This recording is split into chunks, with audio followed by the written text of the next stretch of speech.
विश्व पृथ्वी दिवस के अवसर पर मानसखंड विज्ञान केंद्र अल्मोड़ा ने विचार गोष्ठी और जन जागरूकता कार्यक्रम आयोजित किया। इस अवसर पर महिला स्वयं सहायता समूहों, विषय विशेषज्ञों ने वनों और वनस्पतियों, पेड़ों के अवैध कटान, शहरीकरण, जैव विविधता, उत्तराखंड के सूखते जल स्रोतों, कृषि, पशुपालन और आजीविका संवर्धन पर विचार व्यक्त किए और सुझाव दिए।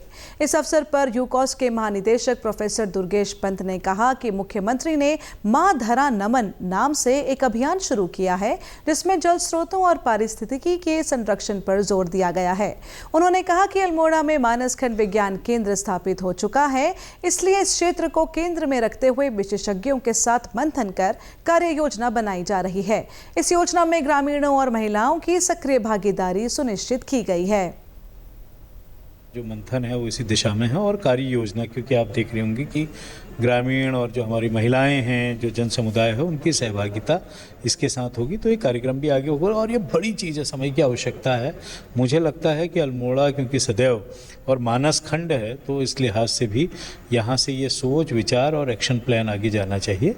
इसी के लिए इस कार्यक्रम का आयोजन किया गया है। माँ धरा नमन, ये इस कार्यक्रम का नाम।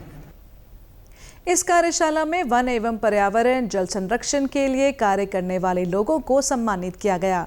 वहीं मानसखंड विज्ञान केंद्र अल्मोड़ा के प्रभारी डॉक्टर नवीन चंद्र जोशी ने कहा कि विश्व पृथ्वी दिवस पर अल्मोड़ा और आसपास के स्कूलों में पर्यावरण संरक्षण को लेकर बच्चों के बीच जागरूकता अभियान चलाया गया।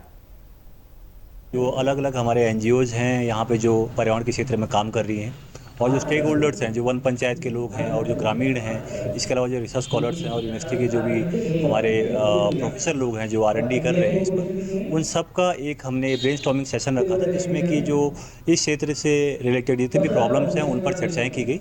उसके उपरांत आज जो है, आज क्योंकि पृथ्वी दिवस 22 अप्रैल को मनाया जाता है हर वर्ष, तो आज हम लोगों ने विभिन्न विद्यालयों में आउटरीच प्रोग्राम चलाए हैं। इसके अंतर्गत अल्मोड़ा उसके आसपास के विद्यालयों में बच्चों को पर्यावरण के क्षेत्र में और पृथ्वी को कैसे बचाया जाए, इस पर जागरूकता कार्यक्रम चलाए गए। खंड विज्ञान सेंटर के द्वारा बहुत सारे साइंटिस्ट आए हैं, जिन्होंने हमें हमारे पर्यावरण में जो ग्लोबल वार्मिंग से होने वाले चेंजेस हैं उसके बारे में बताया है। जैसे हम जानते हैं, हमारा जो पृथ्वी है, यहाँ पर हम देख रहे हैं हर ईयर से ईयर हमारे वहाँ पे जो कार्बन डाइऑक्साइड का कंसंट्रेशन है हमारे एनवायरनमेंट में, वो बढ़ते जा रहा है। जो पहले 0.03% था, वो अब 0.04% हो चुका है, जिसके कारण हमारा जो ग्रीन हाउस गैसेस है वो काफ़ी ज़्यादा प्रभावित हुआ है। हमारा जो पर्यावरण है वो काफ़ी प्रभावित हुआ है। इससे क्या हो रहा है कि हमारा जो एटमॉस्फेयर है उसका टेम्परेचर बढ़ता जा रहा है। इस टेम्परेचर के बढ़ने से काफ़ी सारे जो स्पीशीज़ हैं वो इंडेंजर की कैटेगरी में आ चुके हैं। पृथ्वी दिवस के उपलक्ष्य में हमारे विद्यालय में मानसखंड के वैज्ञानिकों की एक टीम आई है, जो कि हमें परिचित करा रहे हैं कि हम अपनी पृथ्वी को कैसे सिक्योर कर सकते हैं,